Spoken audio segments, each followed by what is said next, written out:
of hopelessness and helplessness. The government gives them the drugs, builds bigger prisons, passes a 3-strike law, and then wants us to sing God Bless America. No, no, no, not God Bless America.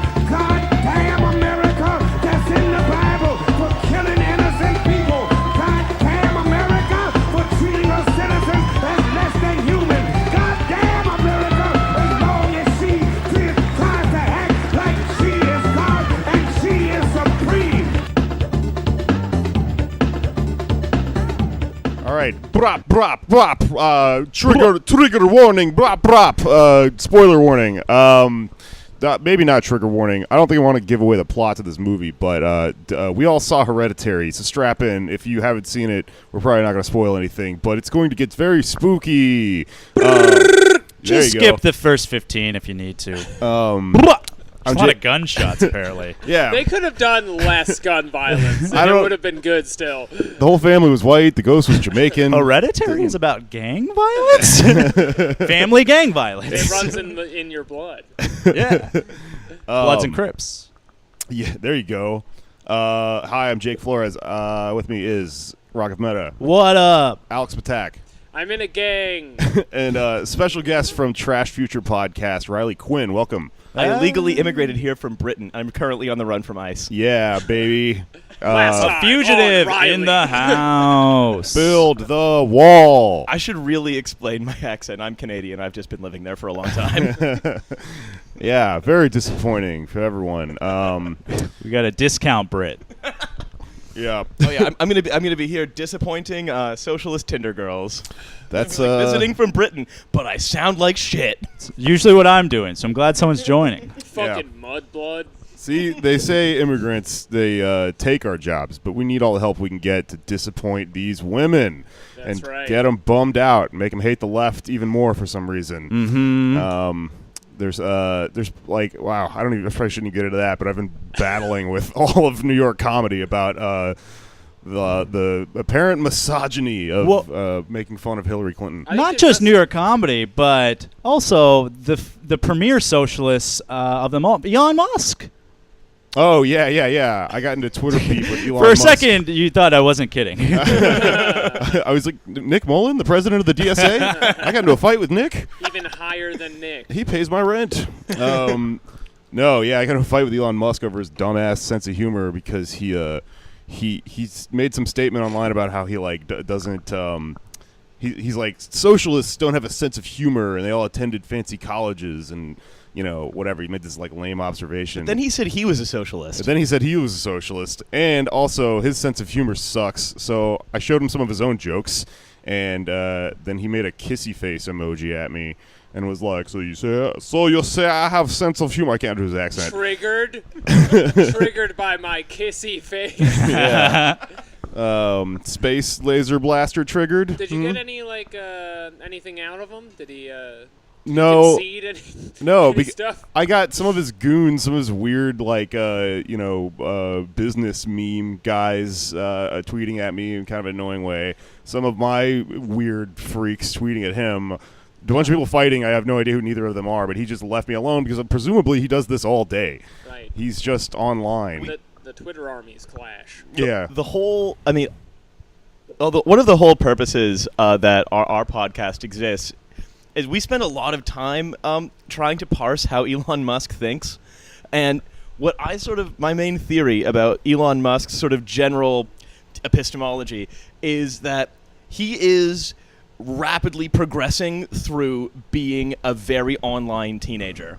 If you remember just a few weeks ago, he was tweeting out, this is a snail. His name is Gary. Lol, very random. And now he's saying, actually, I'm a utopian anarchist in the vein of Ian M. Banks. And it's like, holy shit, I'm horny for Grimes. Yeah, it's like now you're you're doing the kind of chat where you're like trying to get like a hand job in your car like on the way back from homeroom. Yeah, like, that's what he's now doing. He's being an overly serious freshman. Has anyone checked that he didn't just invent a trench coat for him and his 3 friends to stand in, and he's actually 13 years old? I showed him that fucking snail tweet as an example of how much his sense of humor sucks, and I told him he has a sense of humor of a 13-year-old girl. Look at it. Look at what you said. Showed Elon Musk the snail tweets. What you really have to do is, if you want him to stop doing it, you got to rub his nose in it, like a naughty puppy. I can't wait for my children to read about this in the history books. When you showed Elon Musk his own snail tweet. Right next to the horse Twitter chapter. Well, before we get into this horse Twitter thing, we should talk about this movie we just saw. It was fucking terrifying. I loved it. Deadpool 2, baby. Yeah. Aren't you talking about the news? Hey. Oh. It's a politics podcast, folks. Hey, the opposition got canceled, so I heard. That's very funny. and then he got a new show. That's the saddest part of that story. 14 new writers out on the street looking for a podcast. I really wish I knew anything about American media, so I'd know what that was. Nah, you're doing it's fine. very It's fine. not good. It's one of the offshoots of The Daily Show that is extremely not good. This would be like if we didn't know about whatever most recent puppet show that was canceled on English TV. Of course, you mean the Punch and Judy show, of course. Yes, Punch and Judy show. And the fact I don't know what that means, I feel like proves both of our points. So, Hereditary scared the shit out of me, and I'm not scared by movies. It was very jarring, except for one part. I feel like everyone in the theater was very tense. After the first sort of jump scare, it takes on this very tense tone, and then the whole thing just barrels forward. And I was having a really good time being scared by this movie until I heard David Spector laughing maniacally next to me at the scariest thing I've ever seen. And I was like, oh, all comedians are insane, soulless robots. It was unnerving. I was very upset the whole time. Did you have a part where the whole theater screamed at once? Because I thought that was very cool and communal. Yeah, we all screamed at the same time. You never scream with people like that. Yeah. Yeah. There was it was like all of our stomachs dropped and we held our heads in the air and we're very scared. I think what David was laughing at, because I felt very self-conscious of it at the time, was when there was a very scary thing happening, kind of like in horror movies, like there will be a scary thing in the background, the character doesn't know, and I was going, oh, involuntarily, and then David was next to me and I think was laughing at me, and it was very embarrassing. That was involuntary? You just make noises like that? It's self-defense. I thought you were doing a bit. That's the sequel to Hereditary, Involuntary. Inherited.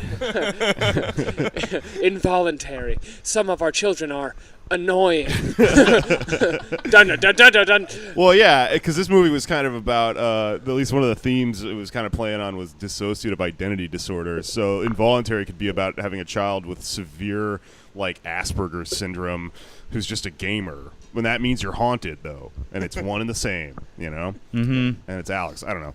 That's one of the many options. I did want to talk about the one thing I want to talk about for Hereditary, and I brought this up last night, and I feel like it got mixed responses.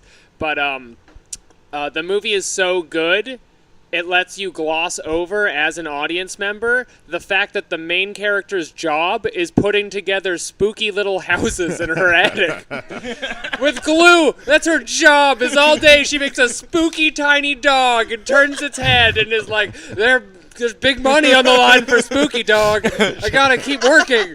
She's in the pocket of big creepy metaphor.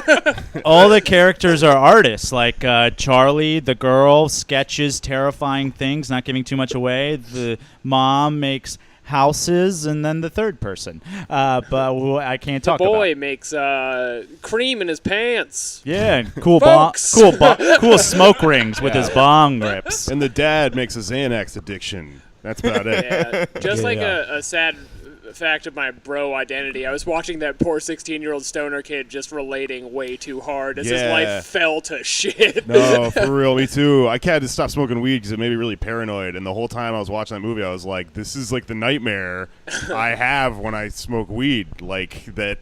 The whole horror movie could have just been he smokes weed and then has to drive a car to go to a family event. That's its own scary movie.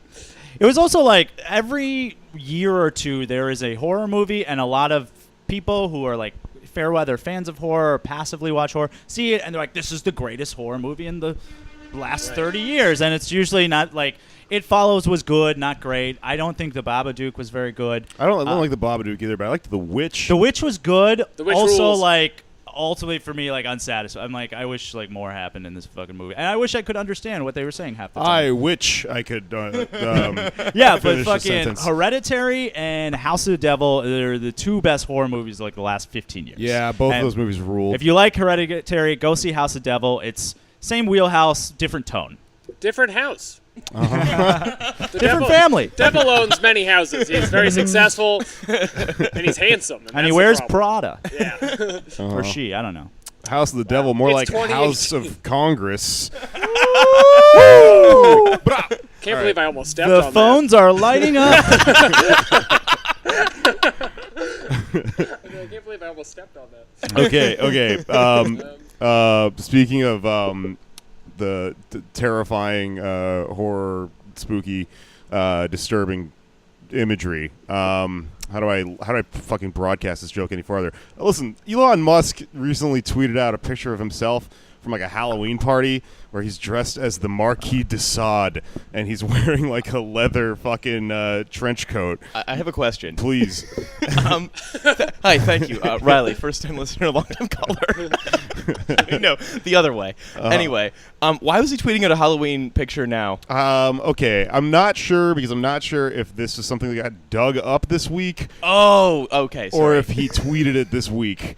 Either one completely feasible though. Although this looks to me like one of his like weird pictures of when he was younger before he like fully inflated his face. Oh yeah, Right. back when he was like the dorm mixologist looking guy, who was like, "Hey, come back to my room. I'll make you a gimlet." Yeah, in this picture he's got like a ponytail kind of thing going on. Oh no, okay, so he's doing magic. Yeah. Okay. I think my least favorite kind of dorm mixologist is the one who invents PayPal. They have the most sticks up their ass. Yeah. The problem with the kind of dorm mixologist that invents PayPal is then in future they're very hard on unions. That's true. Yeah. But they can make any drink. They have a lot of money. I mean, sorry, we shouldn't deal too hard into like tropes like this. We should talk about specific people. God. So he tweeted this photo and he was like, he captioned it with like, I went to a Halloween party dressed as Marquis de Sade. A lot of women who've read 50 Shades of Grey probably got really horny or something like that. Like, he pretty much said that except for the horny part. I pretty much ad-libbed that. He was like, oh, a lot of women probably liked it. So he's like sort of, I don't know. I mean, kind of back to the weird teenager. He's in college. He's a lame virgin thing. Like, he's just trying to float out all these lame, weird. No, he's definitely someone who's like memorized most of the game at Yeah. this point, and purchased the ancillary books as well. You have to know enough to play. Although I don't know if you did see this, but there was a New Yorker review of The Incredibles 2 that includes a reference where the author is saying, yes, and then when Mrs. Incredibles talks to Mr. Incredible in this certain way, I'm sure all the women in the audience will be reminded of the 50 Shades of Grey, and the popcorn will be flying shortly. What? The fucking weird, goopy cartoon CGI. Yeah, there was a horny review of The Incredibles 2. A little something for mommy. I'm sure all the women. Yeah. Whoa. You seem a little bit too confident for the people you're speaking on behalf Wow. of. Can you imagine just like if you Yo, just- I love getting home and just having a good fuck session to the movie Cars. Yes, I'm sure everyone found. There's a lot of Shrek porn out there. I'm sure everyone found Donkey as sexual as I did. I went to I went to the party dressed as Shrek. I'm sure all the ladies were loving it. Yeah. We're all familiar with famed sex icon Sad from Inside Out, or Sadness from Okay, no, Inside come Out. on, that's like I'm sure all the my ladies. entire wheelhouse.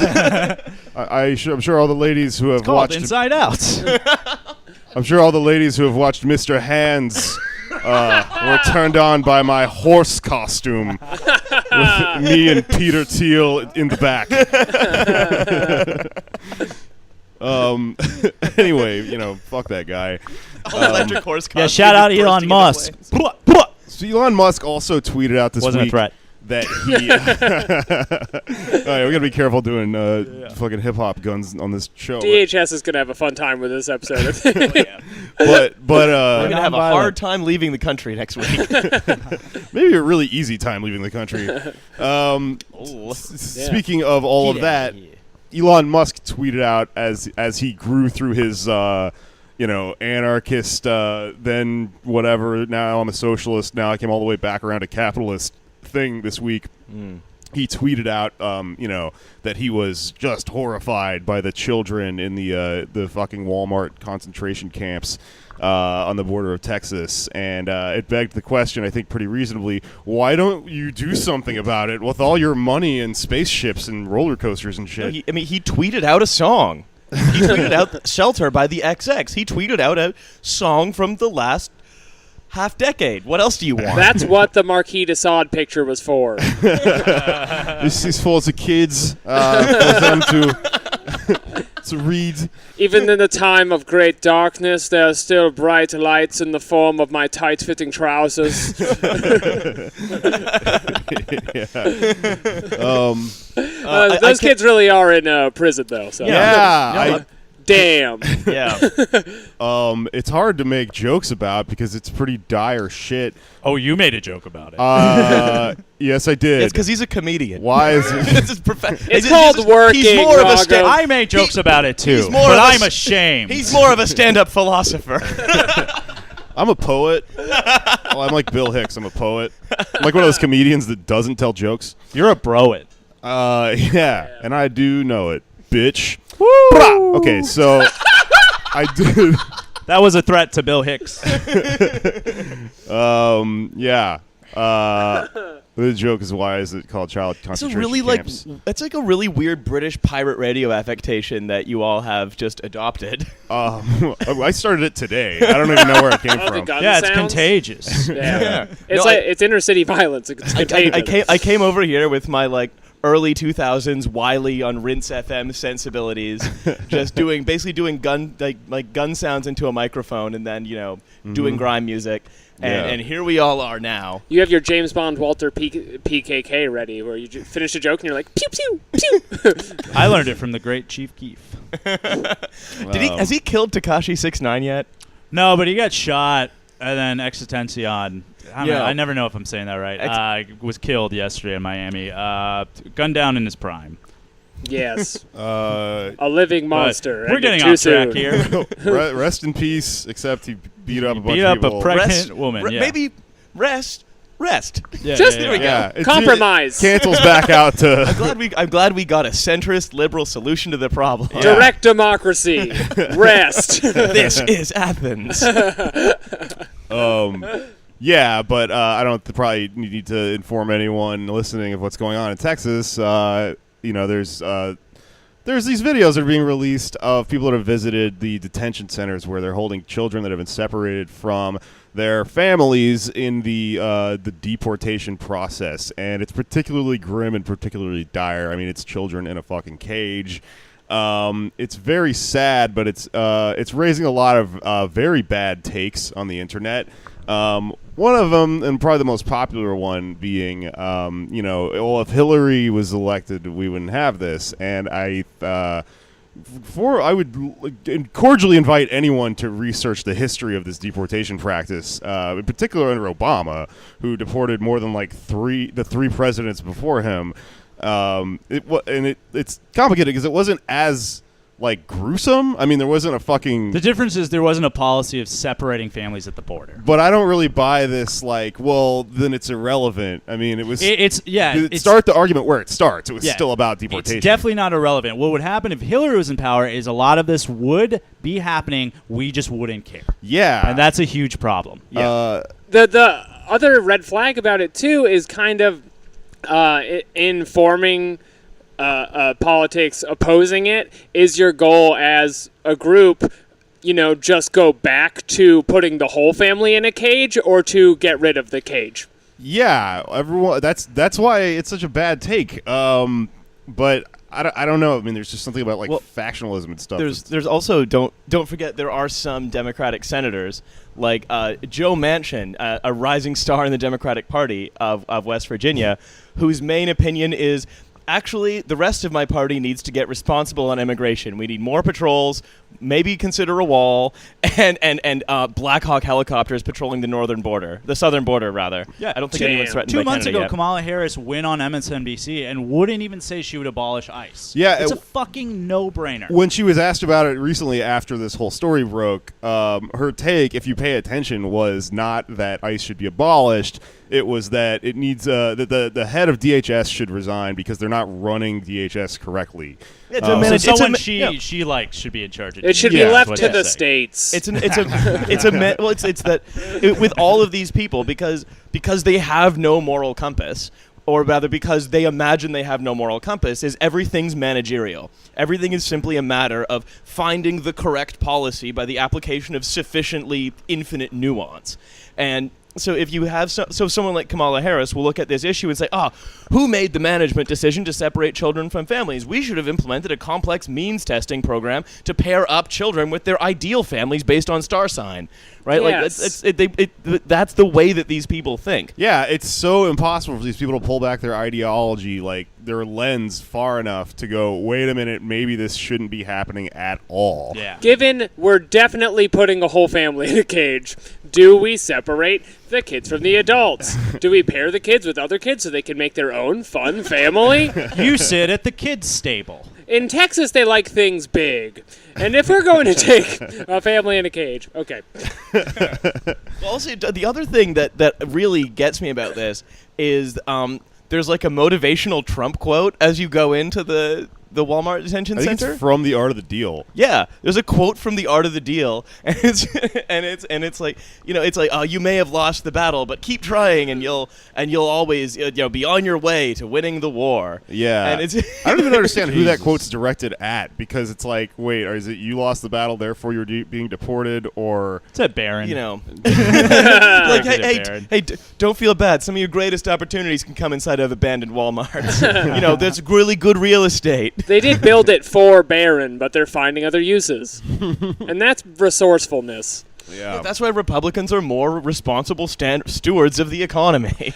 I think the mistake is always compromising with Republicans. It's like if you Yes. have to make a decision at a round table and 2 of the 6 people there are vampires, do you have to take their opinion equally as valid as everyone else? yeah. Well, so we vampires because the kids and the children needs Twilight's entertainment books. I don't know. So a little something for mommy. Yeah. Everybody's happy at the No, end look, of the day. this is what we're doing. We're saving money by showing the famous erotic film Toy Story 3. As we all know, every immigrant mom likes to beat off to Woody. And like He's a rustler. I do like yo, Woody can fucking like get it. I like the libs are paying attention, even though maybe it's not for the right reasons, and everyone's donating to races with the Refugee Immigrant Center for Education and Legal Services. But as the same thing that happens anytime there's some sort of like humanitarian crisis, everyone always just donates to the same place over like when the ban happened, it was just the ACLU over and over again. When disaster relief happens, it's always Red Cross, which don't donate to the Red Cross. They fucking suck. Yeah. And so right now, everyone's donating to races, and races is good, but there's another group. It's called the Texas Civil Rights Project. There you go. In 2016, they filed a lawsuit against the state when a lot of these deportations were happening during the election when no one was paying attention. It led to a settlement which expanded the types of documents parents can present and allowed those without legal immigration statuses to obtain certificates for their children. Obviously, like, this is a lot more complicated now, but they're doing a lot of good work, and they demonstrated for like years they care about this shit. So look up the Texas Civil Rights Project, donate to races, and hit up Elon Musk. I don't know. Yeah. yeah. Yeah. You know what? Send Elon Musk your favorite Elon Musk joke. Yeah, do that. He would love that. Where does he get his gets sushi? he has such a hard time. Space. I get my sushi at 9/11. I get my sushi on the moon. Am I even doing the right accent? I don't. Are you trying to do Dan Ninen or I don't know what the Musk? fuck I'm doing. I mean, it was Swedish for some reason. Someone was trying to charge the Tesla Model 3. That shit actually blew up. Yeah. Look, Adomian can't do every podcast. Sometimes Elon Musk is Swedish, and you just have to deal with that. I mean, well, whenever we do Elon Musk on our podcast, the problem is we're getting it's the one of the everyone else involved in our show is British, as they should be because it's a British show. Is that how they talk to you? Yeah, I'm being domed by my own show. When a British person tries to do an impression of Elon Musk, it just comes out as Rocco Siffredi. Who's Rocco Siffredi? He's like an Italian porn star who goes to like Bucharest and like meets some girls that clearly like have been already prearranged. But he's like meeting girls on the street genre. Wait, is that a movie or his life? What? So this is like Mike in Brazil, but of Italy. Wait. Yeah, but he's in like Eastern Europe. So they sound like. But the this sounds kind of popular- like this, you know? The Twitter account Italian Elon Musk, which has been being called racist all week. By the racist dog. This yeah. guy, Alex Q. Arbuckle, who's just a Twitter weirdo that I What? know online, he just has he just switches his Twitter account from time to time to be weird shit. It was just Black Yoshi for a while, and it was all jokes about being a Black Yoshi. It was really funny. But lately it's just been, Is he Black Homer? No. No, he's Black Yoshi. They're different. Wow. Keep up. All black people look the same to you, huh? Yeah. Black Yoshi and Black Homer probably related, huh? Yeah. Fuck. You think we saw each other at the meetings, and then Yoshi's like all bitchy. All right, but he's just been being Italian Elon Musk all week, and all of these all these people have been going, wow, this is racist, and you never call this out, which is weird because it's like Italian. Are you what? Do you When mean we by voted racist? this dog in, we expected it to call out Italian Elon Musk. Yeah, and then I'm not sure if the racism watchdog did call out Italian Elon Musk, but it did like bark at a black woman who was saying something about a bunch of white people, and then it just seemed to have a weird meltdown and quit its job. Yeah. And then interestingly, the job was taken by an immigrant racism dog. I always think it's fucked up when we make dogs do jobs. Yeah, they don't want to be employees. I think it is and cool. Cops. Let it be a dog. It doesn't have to be on social media all the time. The problem with the dogs is they're looking at their damn phones. These are millennial dogs. They're on Grindr and They are- Bop It. They are millennial dogs. The racism watchdog account said that it was taking a break from Twitter for self-care reasons. So, No, just copy pasting the word "woof" anytime someone refers to like the knockout game. Yeah, that's emotional labor. Is Yeah. what that is. They never did it for British tweets. So, speaking of space and Elon Musk, if only there was some sort of force that could bring us there, right? Oh, damn. Yeah. I was just thinking that. Yes. Because of our dog conversation. Speaking of illegal aliens, wait a minute. What about space aliens? Wait, so Well, we all heard the Space Force. Fuck yes. yeah. I've pulled up. I want to read it out loud. Please 'cause I read what Trump said. this Haven't week. fucking done that yet because it's so much fun. You have to bring the right energy to the role, though. I'm not going to do a Trump impersonation, but you're very important people. You have a great, great contribution.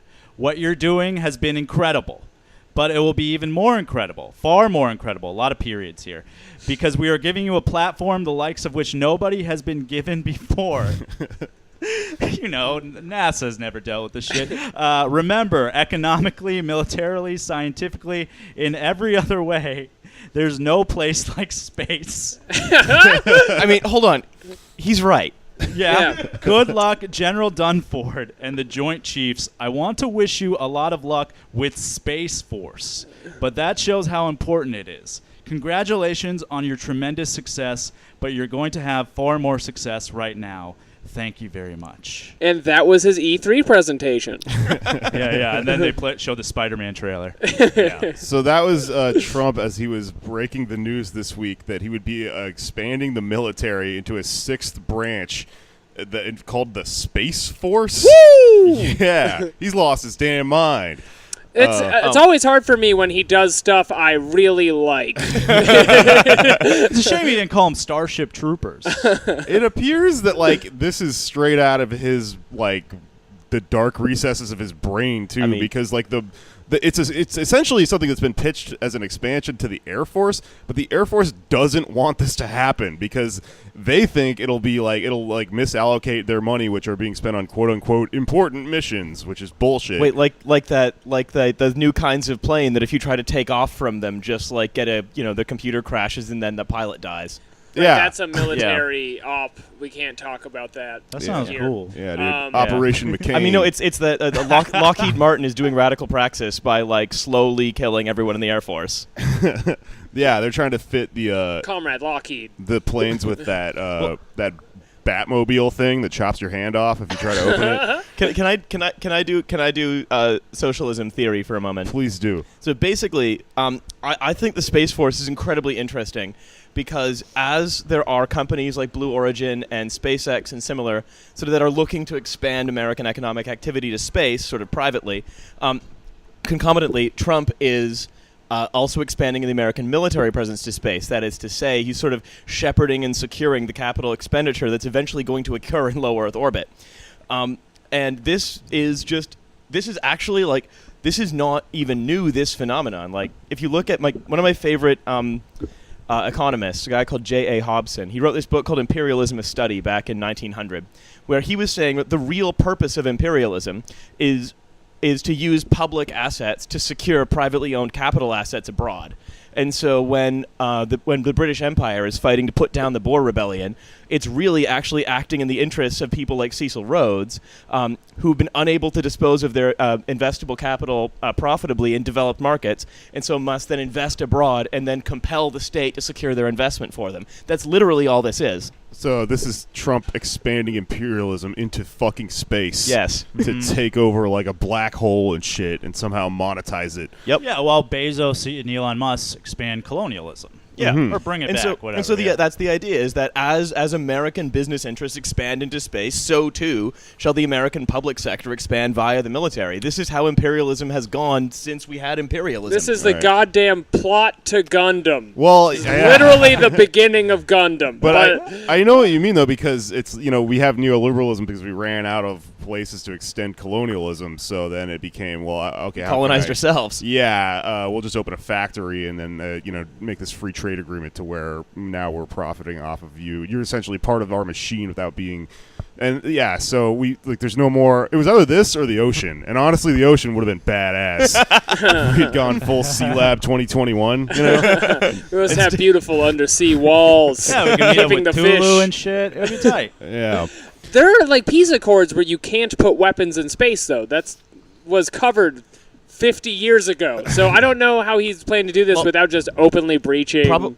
That's probably how. Oh, it's a good way if you're gonna if you're going to do it. Just doing it They're is called a strong peace way. accords. Yeah, I mean, These are anti-peace. He doesn't respect any of them, and also, you're right, because a lot of the headlines that have gone up about this have just had like a question mark at the end, like, "Is this legal?" And it's like, well, you tell me. You're the news.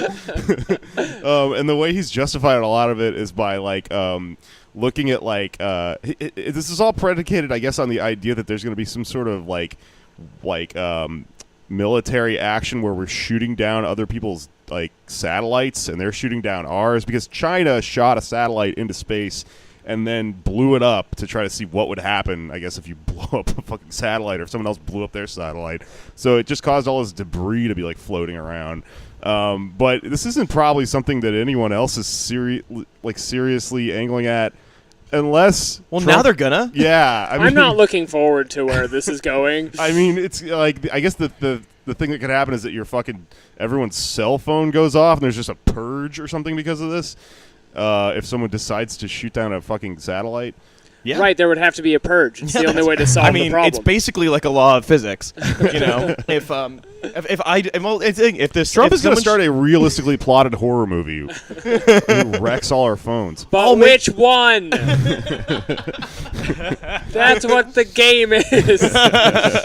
It's Get Out. It's like, no, that's why I'm saying the left has to take over, so it can be It Follows, so we can basically just try to rid the world of people who fuck.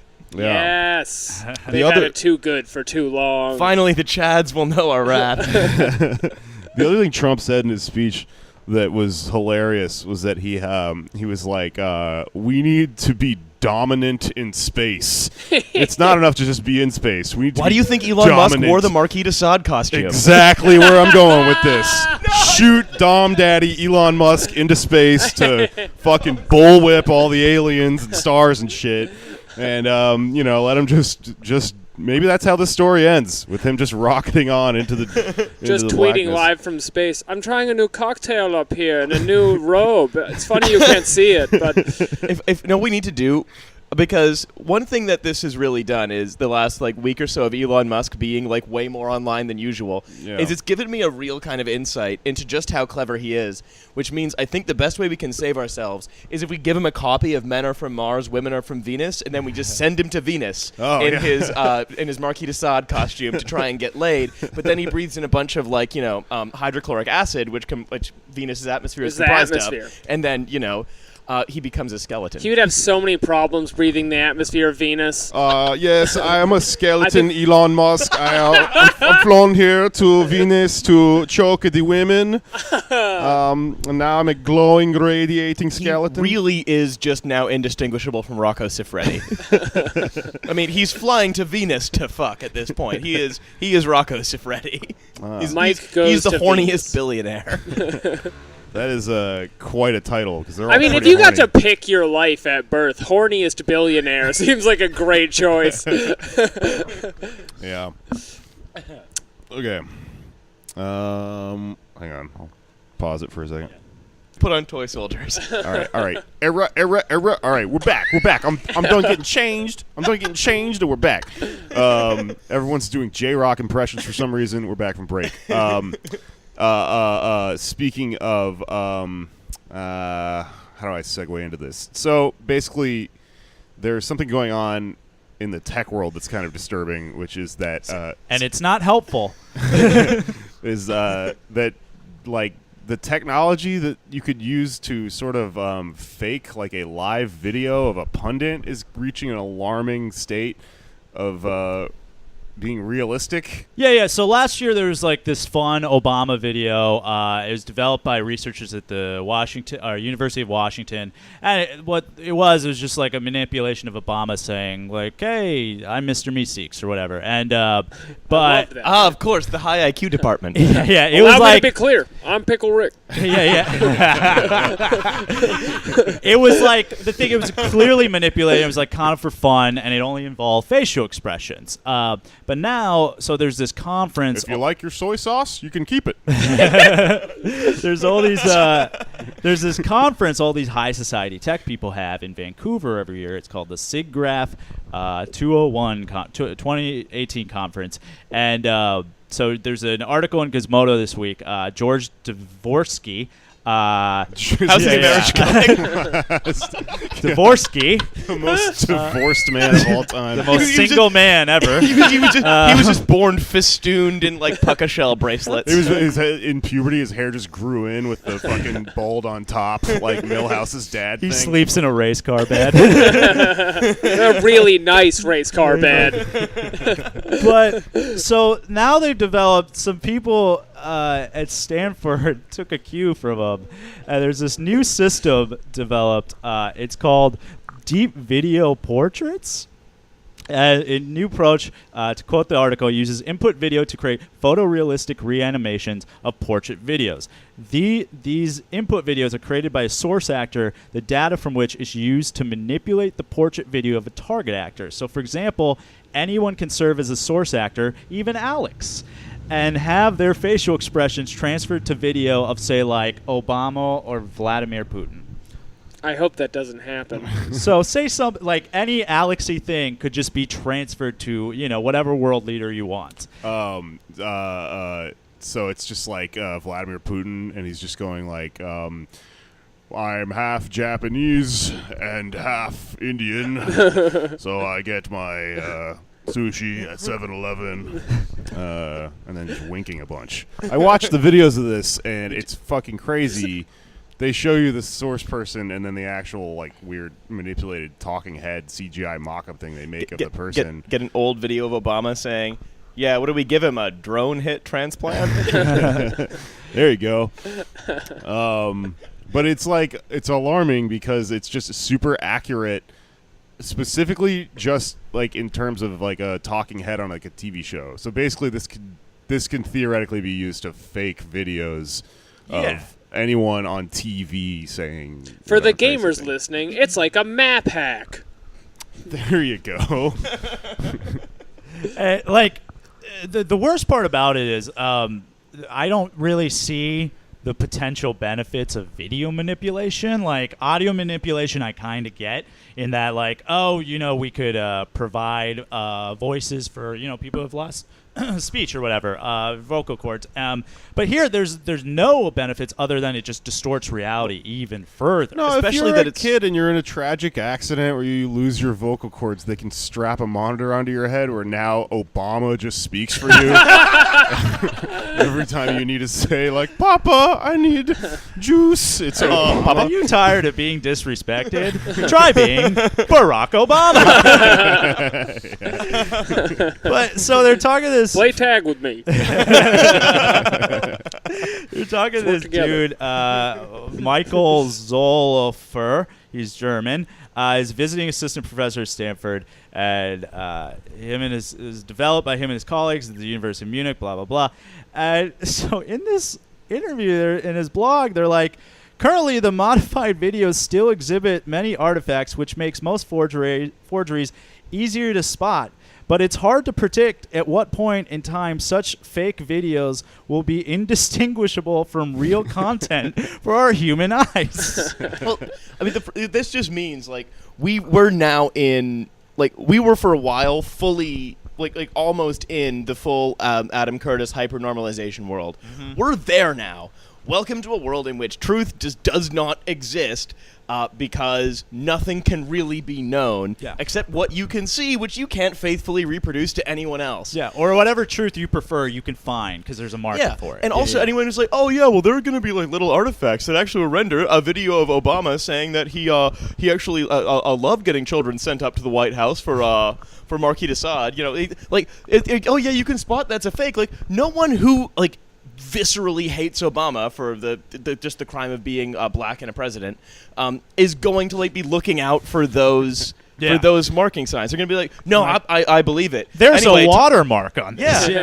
Anyway, time to go discharge my gun in a pizza restaurant. It says the implications as far as confirmation bias goes are very bad because it's like if you already wanted to believe this shit to begin with, you're not going to try to disprove any of the shit you're looking up. If I can do almost as a counterpoint. To the idea that this is going to be uniquely bad, is we can do this with text already. Alex Jones does it with just saying stuff. Right. Like the thing is, like, people have been driven sort of so completely insane by the conditions of modernity that they will just they already know what they believe. They're just looking for people to confirm it back to them. So whether it's a article on Drudge Report or Alex Jones saying they're eating the babies, like it's all the same. Like there's the only thing about deepfakes is that this is going to also confuse, people who might not already be pushed into this ridiculously sort of radical position vis-a-vis truth. These are people falling for conspiracy blogs, about Pizzagate. It's the same fucking people who are going to eat this shit up. Yeah, Pizzagate is real, just not in That's right. We'll get to that. Yeah. And like as I've kind of discussed in this show, like the police listen to Alex Jones. Like that guy got locked up around 6 months before me. And, Hillary Clinton? no,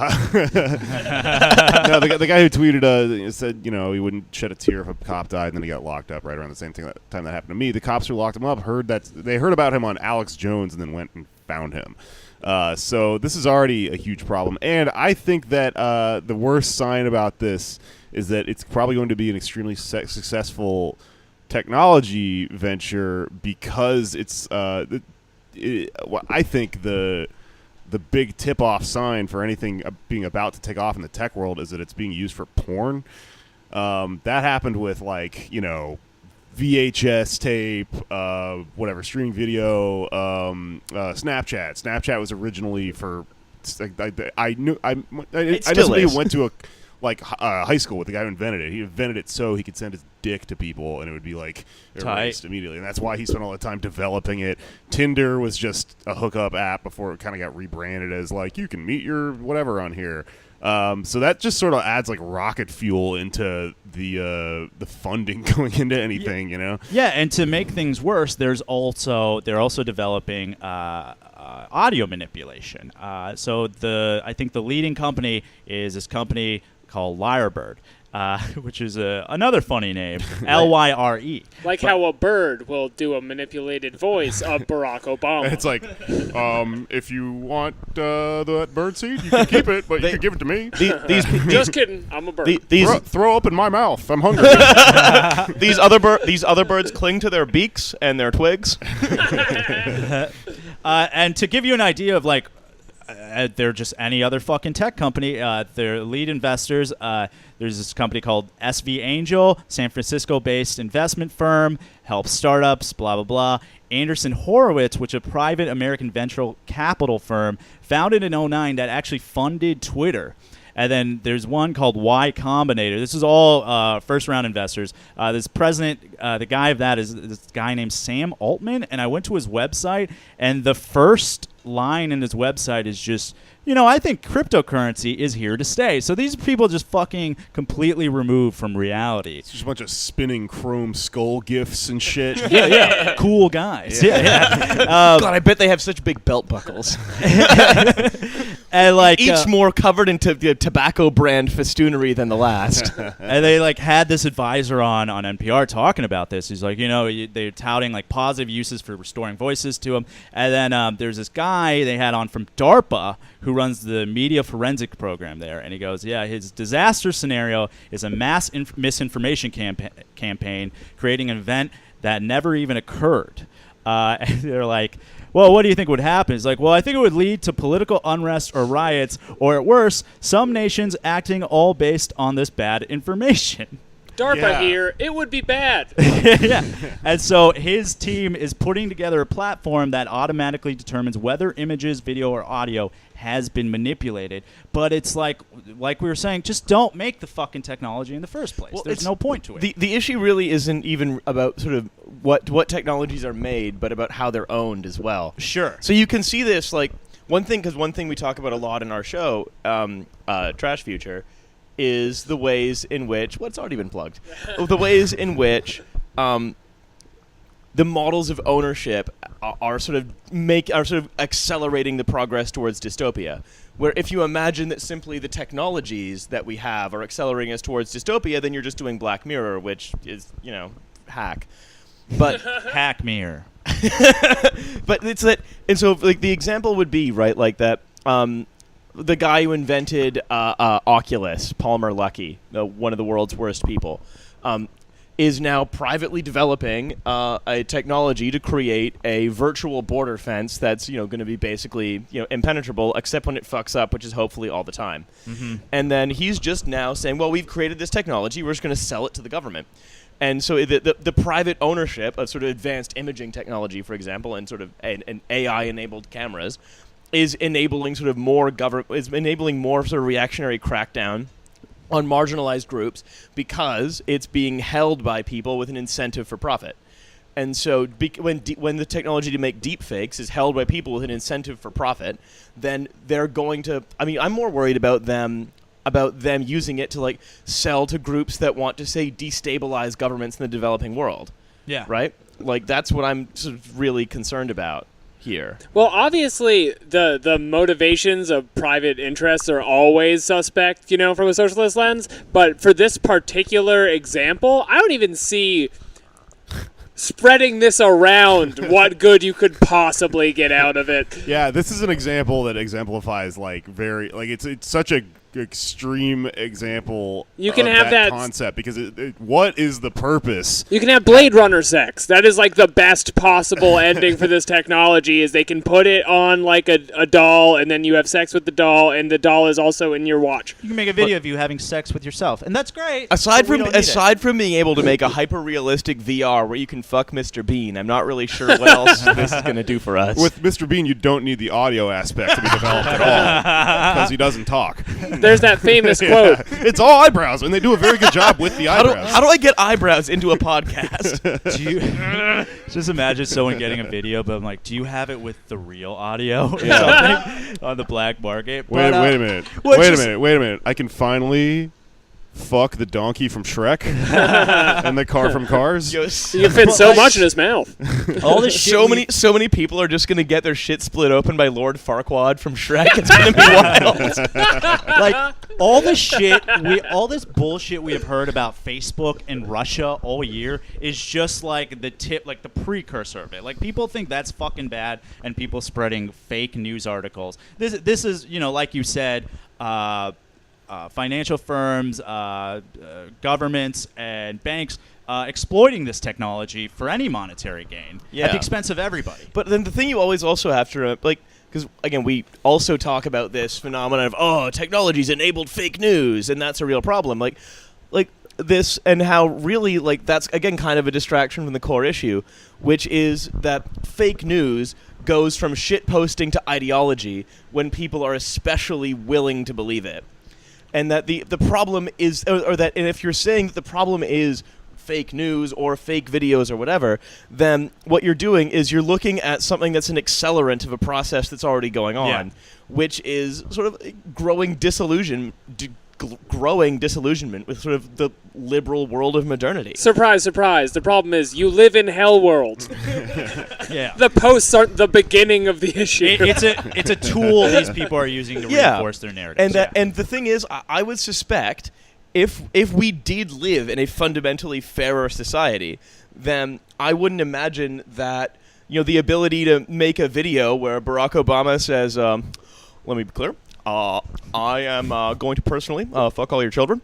I'm going to use a drone to launch a dildo that was made out of my penis. They're just going to use your this child's ass." soundbite to make some fake news. It's a good enough impression. And it's if you don't have a society where people are already sort of kind of aware that they're being fucked over, then they're not going to be looking for sort of narratively satisfying justifications for that. I think you in make the a good form of that point video. about the concept of ownership because, for so many of us in America, the big myth is like there's this 1984 Big Brother government that's sort of going to be using these sort of totalitarian practices. But the more I kind of learn about our government, it seems to me to be that they're a little bit disorganized. It's a Three Stooges government. Yeah, I mean, it's a stoogocracy. The only The thing that stooges hold each other stooge in check. yeah. Three branches of government: Larry, Curly, and Moe. But even the spy organization and the security state aspect of it is like, they came to my fucking apartment. They don't know what the fuck they're doing, and they're highly powerful. But I think that the motivating forces behind disinformation like this, like what you're talking about, are not going to really be states as much as they're going to be these fucking private financial interests, and that's what's so fucking. That's why we have this kleptocracy in this. Well, do you remember United Fruit? No. So United Fruit was a company that was active in Nicaragua in the mid-century, and basically a leftist government was elected that sort of supported popular working actions against American company United Fruit that was importing bananas, and so basically it was via so to protect an American company's interests abroad. The U.S. creates a disinformation campaign in Nicaragua that largely says that they create one at home that says the Sandinistas, the sort of leftist government of Nicaragua, is a direct threat to America because it's a staging point for Soviet attack.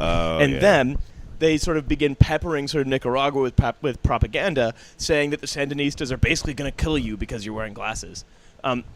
That's more of a Phnom Penh thing. Anyway. They just don't like glasses. And so what you get ultimately is you see that the idea of increasingly sophisticated and convincing political propaganda, it's been around largely forever, and that the problem has never so much been the technology, because then the U.S. did install a counter-revolutionary government. It knocked over the Sandinistas. Right. Disinformation was kind of easy before a certain level of technology, because it was before a certain level of communication. So this is not what I'm trying to say is that you have to remember that the technology enables sort of power to reproduce itself in ways that it has in the past. This isn't a uniquely new phenomenon, and we know how to fight it, which is to disenfranchise the powerful as much as possible. And then these things like deepfake videos become less of a threat. Yeah, it's the source-symptom argument I think we all have with liberals all the time, where they get so bogged down on these peripheral things like fake news and shit. It's like, well, what is the reason these people are so disenchanted with their government that they believe in the absolute inhumanity of them, right? Yeah. Yeah. Like, what leads a person to believe in fucking, Barack Obama being a child trafficker? Yeah. Well, those questions are so big that, like, not only is it, like, really hard, I think, for someone to answer that all at once because they're not equipped to, but also everything they're being told is sort of, confirming their bias in that it's like, well, it's okay that you can't answer that. It's okay, that you have this one issue you should cling to, which is, you have these, like, little mechanisms and tools. When you argue with these people, they say, like, well, this is whataboutism. We should all be coming together right now, or whatever, which is just antithetical to We should politics. We should be coming together right now around what I want. Yeah. I mean, it's the same problem happening in a different way. Okay, so I think we should probably kind of round this out with, since we have someone from across the pond. Pederasty. Oh, yeah. You guys think your country is weird. Yeah. I don't. I think it's cool. Yo, it's cool as the whole country's wearing fucking sunglasses. Yeah, It's exactly. great. The It's that people in emoji. New York think they invented pizza. Well, we've got a whole gate of it now. Oh yeah, no, that's the amazing thing is that like Pizzagate has a much higher chance of being real in the UK than it does here. Something like Pizzagate seems like it's if it were real, it would be relied on this age-old institution. All this secrecy, that seems like way more of a believable conspiracy in a place that's as old as hell and there's castles and shit. Old as hell, and there's castles. You used to have child brides. Yeah, and you used to, and now you have secret child. Yeah, so there's this long-standing story. The secret child brides work for M13. About so close. basically where again it's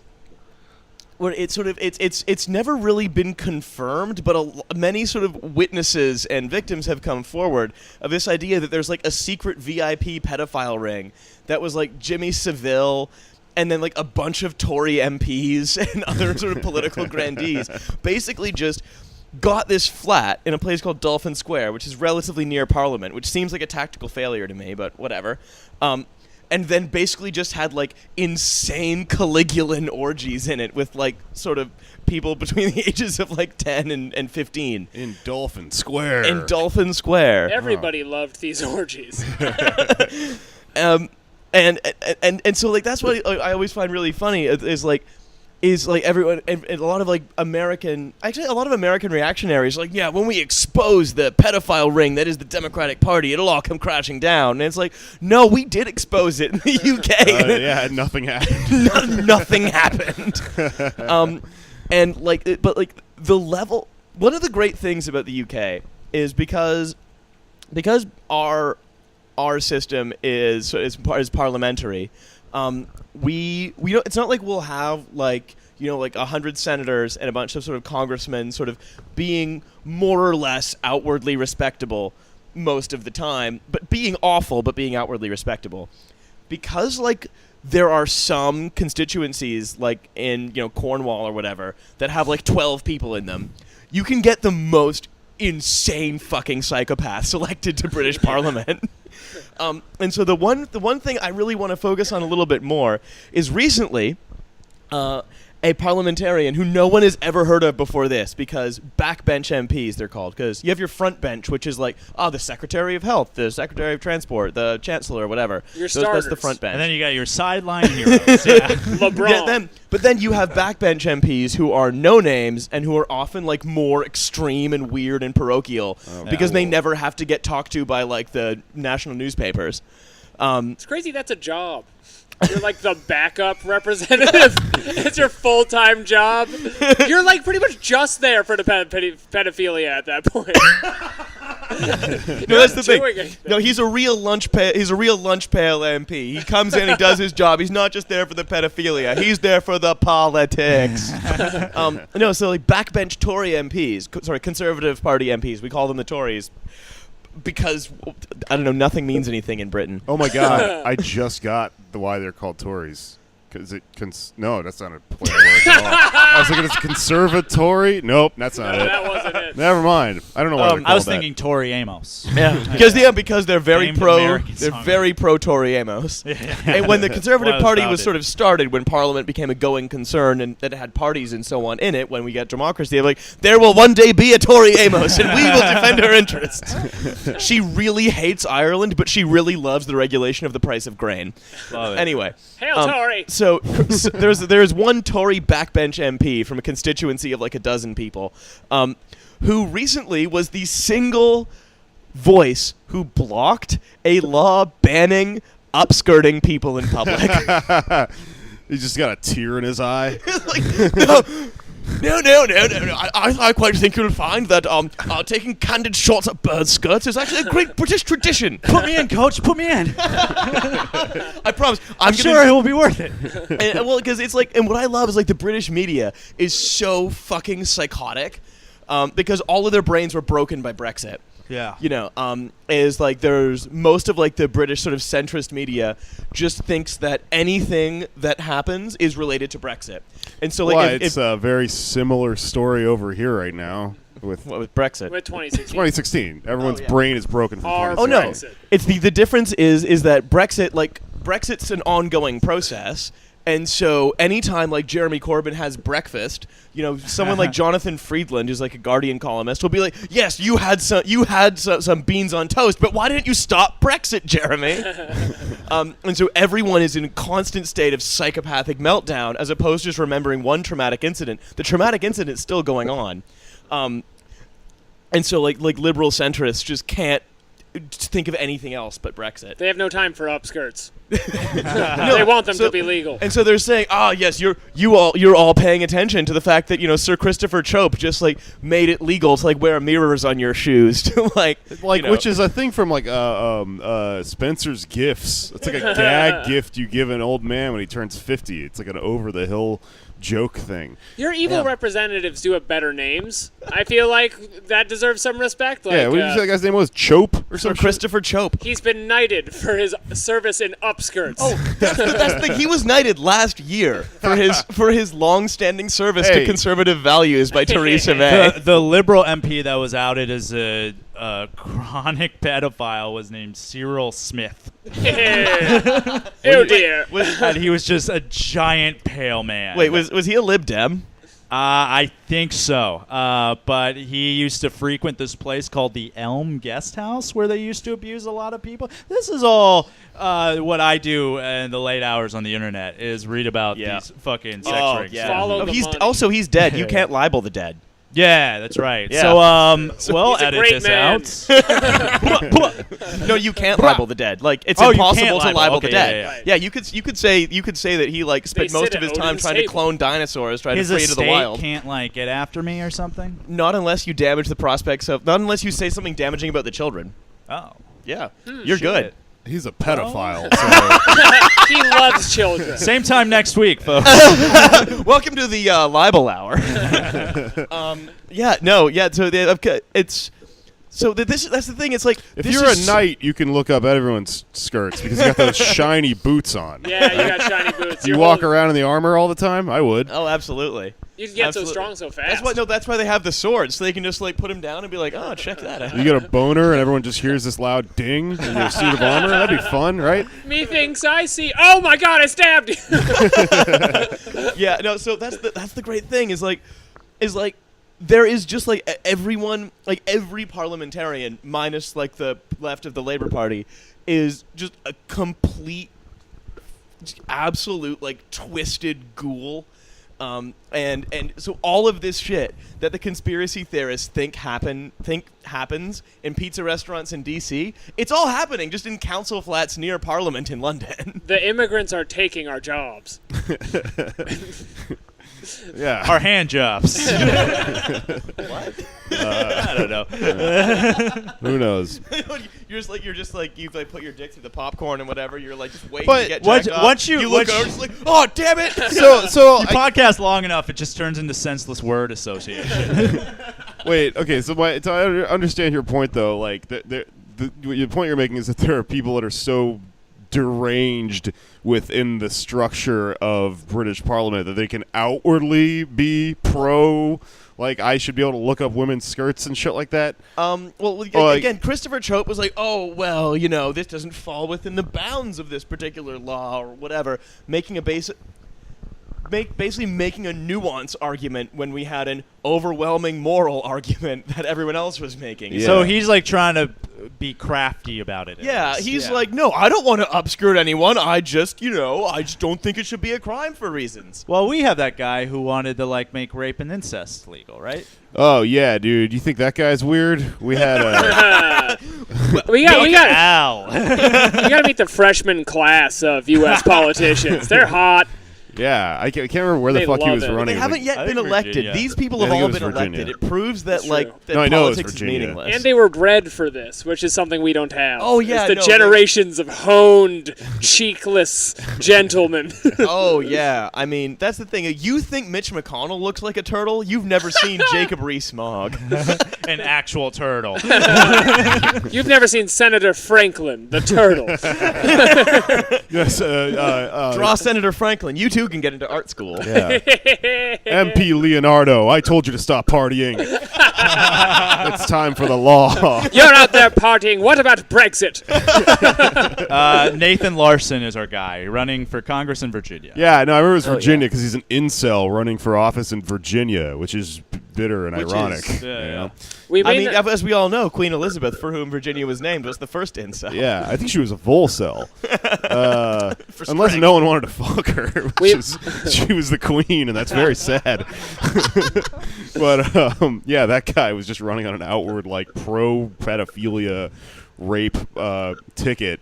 He'll probably pick up a couple So of how many numbers. pedophiles have you met? I think about British Parliament, I guess, my question about it is that, like, if it's true that there is this, realistic nature of, like, a Pizzagate-ish sort of crazy shit going on, then why do I keep hearing every couple of years that they are outlawing,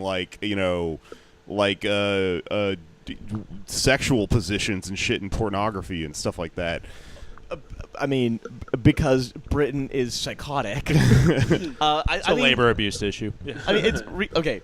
Realistic answer is it's a class thing, which is that, like, okay. I'll give you an example. if you've ever read Dickens, a lot of the way that you would get out of the factory would be by upskirting. You gotta hide up a skirt.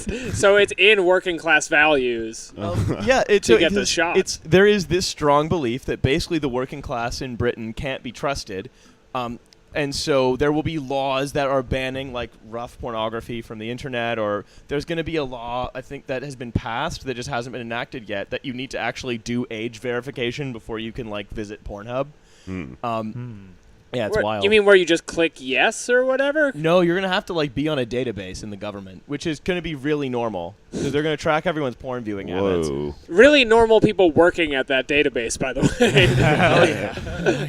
Oh, he's gone back to the cuck stuff. Yeah, no, it's Yeah, but every time you jack off, you're going to feel like a hacker. that's the other thing. Is like you Wearing have to, sunglasses The and other shit. thing to remember is like one of the oldest traditions at the University of Oxford is the Piers Gaveston Society Party. So all of the people making these laws have all gone to a yearly orgy at someone's mansion that happens every year at Oxford. Right? Like Wow. it's just a party that has an elaborate theme, and then And which Harry Potter book is this in? This is Harry Potter and the Eyes Wide Shut. Harry Potter and the Goblet of Condoms. Yeah. Harry Potter and the Goblet of Car Keys. Yes, the Goblet of Keys. The sex prisoner of Azkaban. Through realistic editing, we can make it sound like you said Goblet of Keys. But you will sound like Barack Obama. Let me be clear. I am going to fuck whoever's keys I pick out of this this jar. I'll be in this room. You can come fuck me. Yeah. No, so If you like chlamydia, you can keep it. I love when someone finds the joke. Yeah, no. So like a lot of most of the people making these laws are also like probably except Theresa May, who I don't think has genitals. Most of them participated in just out and out orgies at people's mansions that get put on not by the university but by this sort of old club within the university. Okay, that actually makes perfect sense to me now, because I used to kind of I never really subscribed to this, but there's a theory that I think a lot of people operate on. It's like, oh, the British are so fucking wild and kinky because they're so uptight, and it's like, no, they're what's going on is the same shit that's going on here, which is that everyone in power has insane, demented sex and shit, and fucks all the time, goes to swingers parties, and then enacts laws that essentially, the way you said, was that the working class people can't be trusted with what I'm doing. People can't be trusted with a fuck swing. They would just use it to swing on. They wouldn't know how to get the maximum benefit from it. That's what I learned studying PPE at Brasenose. I also heard it's a form of blackmail where they invite. I've read conspiracy theories here. Oh, no, where they invite that's not a conspiracy theory. It really happens. They invite politicians to these parties. They're having fun, and then they take pictures of them in compromising positions at the parties and be like, "Hey, fucking vote for this, or I'm gonna, leak this photo again, of you with this little girl." Seems like a very easy trick. It probably doesn't work as much now, but no, it does. Years, it does now currently, because again, this got released. Recently, like last year, the Conservative Party whip has access to basically a Mean Girls style burn book, but about people's horrible shit they've done, and that they sort of hold it over MPs, say vote with us or we release this to the press. That's what the party whip does. That's why he's got the whip. He whips people. Yeah. He wears a mask. To demand compliance. The party whip and the party I'm just gip. trying to think of how I would react to that. It's okay, so he fucked a little girl, but he didn't vote for intervention in Iran, though. No, yeah. So the Conservative Party's database of who's done everything got released last year, and again, zero consequences. Nothing happened. Wow. There were full. Again, there was it was a full. There were full on there was problematic shit in that dossier, and nothing happened because ultimately, anytime a conservative says, I want to promote family values and respect and whatever, all this shit, what they really mean is, I will not denounce my colleagues even if they commit sex crimes, because I want to prevent a labor government. That's happening on a really similar level here because they passed Sesta Fosta. There's been an ongoing list that all organized sex workers have been keeping of, especially in DC, which fucking politicians that are their clients. That's radical and cool. It's cool, and they're because of this bill probably gonna release it at some point. I'm not really sure. There's been threats of it or whatever, but there's always this leverage that they sort of had. But you're right, it might not fucking matter. I know. It won't matter because all of the politicians have more solidarity with one another than they do any sort of commitment to any of the claims they make. Yeah, for sure. Quite simply. They have the family values of their family of dukes. You know what it is? It's a family. It's just, it's more like they consider themselves like a family of friends. It's like a like Manson a family, but that you can get made into. A brotherhood of merry men. Yeah. No, the family. Oh, yeah. Yeah, they're like a fucking mafia. Or a Bhagwan, or Come on down for a fucking slice. It's a little girl. Okay, I actually haven't had any New York pizza since I've been in New York. It's normal pizza here. Yeah, I mean, you haven't had everything you haven't had else. British pizza. It's nothing. It's either a place that just is and again, I'm not I should really point out, I'm not doing a metaphor for child abuse. I'm just talking about saucy bread. Yo, you've never had American child abuse. You gotta fold the kid in half before you fuck it. To keep all the sauce from falling off. All right, that's the episode. All right, y'all. That's the episode. Thank you, Riley Quinn, for coming on the show. Yo, thank you for having Thanks, me. man. Yeah. Anything you need to plug? The Yes, podcast, obviously. I've been a guest. It was great. You can listen to our podcast, Trash Future. We talk about British politics a bit, but also American politics. If you want to start with a good episode, we had Jake on a while ago to talk about a book about how all of Britain and America is actually a Sharia law-controlled no-go zone now. Spoiler alert, it's not. I still giggle about the phrase hillbilly side yard dispute. Oh, yeah, it was a good time. Yeah, no, so listen to our episode, listen to that episode, listen to the show, and otherwise, it's... I can't tell you what to do. Look, this is America. I can't tell you what to do, but I need to go for a piss. Word. All right, well, follow Riley on Twitter. What's your at? Oh, yeah. That's the other thing. At Raleh, R-A-A-L-E-H. There you go. That and I'm stuck with it. Cool. Anybody else? Yeah. Follow me, ACLU Official, Rag of Meta. Come to my weekly stand-up show. It's at Cherry Tree Bar in Park Slope, airplane mode. Jake's on it soon. Alex was just on it. I'm gonna be in. If anyone's listening to this week, I'm in Chicago till like Sunday or Monday. So if you listen, hit me up. I'm in Chicago. Jake was just there. Let's hang out. I got nothing to do. Bye. I also am on Twitter at Patak Jokes. I just want to plug my podcast at Ballin' Out Super, where we discuss the political implications of Dragon Ball Super every week. You can show up for that. Then I have a weekly show every Sunday in New York, you bitches. Bad news, it's a comedy show. Come on down. Cool. I thought you were saying bad news, comma, it's a comedy show. No, it's a colon. I know. But it sounds like it's disappointingly a comedy show. Anyway. I don't understand. Unfortunately, it's a comedy show. You know what I'm saying? Yeah. Comedy's terrible. Whoops, it's a comedy show. All right. It's all ruined. Let's fucking land this thing. Me, I'll be at the show's called Big Darkness at Precious Metal in Brooklyn this Friday. This will come out, I think, a couple days before this. I'm going to be to LA soon. Just check my Twitter posted or pinned tweet rather for my dates when I pin down some shit up there. Other than that, I'll be around New York, and we'll be touring again soon. And I have some big stuff in the works in New York. Blah. All right, that's it. Later. End of the show. Hey everyone, the outro this week will be a song by my pal Mishka Shubali, who I went on tour with.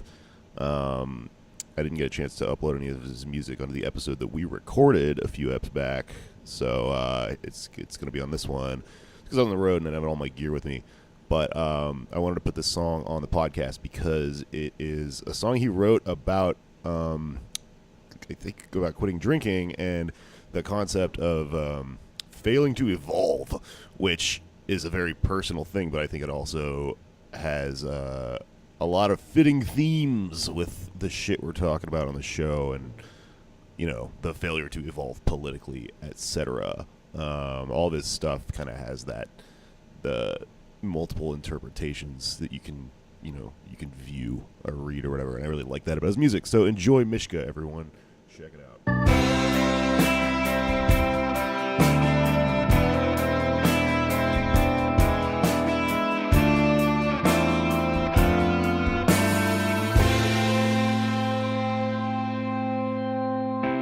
It's not that the heart has stopped beating, it's just moved to marking time. It's not that the lungs have stopped breathing, they still deflate and rise. Tear ducts micturate and dry, nerve endings wither, calcify. It's not that the body has stopped working,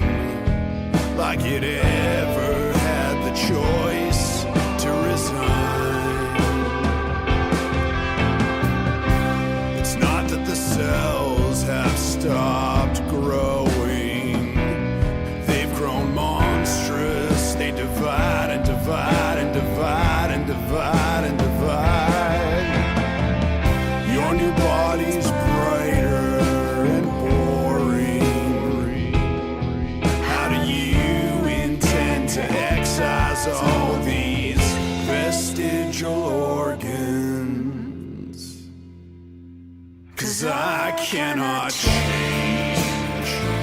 I will not evolve. I am an artifact. I'm the last of my kind. You will encounter me in the pages of a textbook. Too scared to move ahead, so stubborn I was left behind. My tiny brain buried in my thick skull.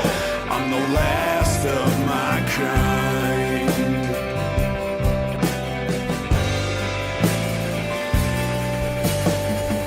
I'm your payphone, your calling card, tattered atlas, relic, a curio, useless artifact now.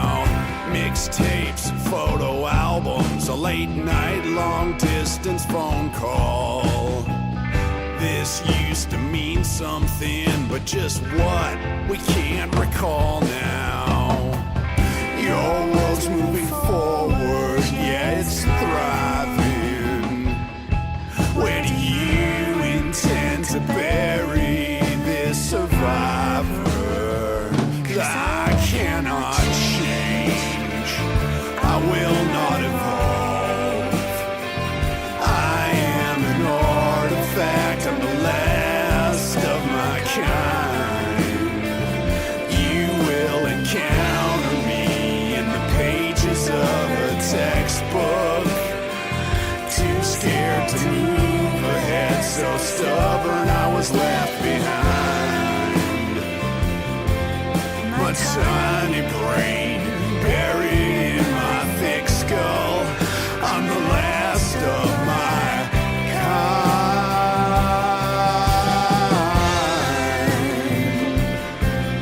My tiny brain buried in my thick skull.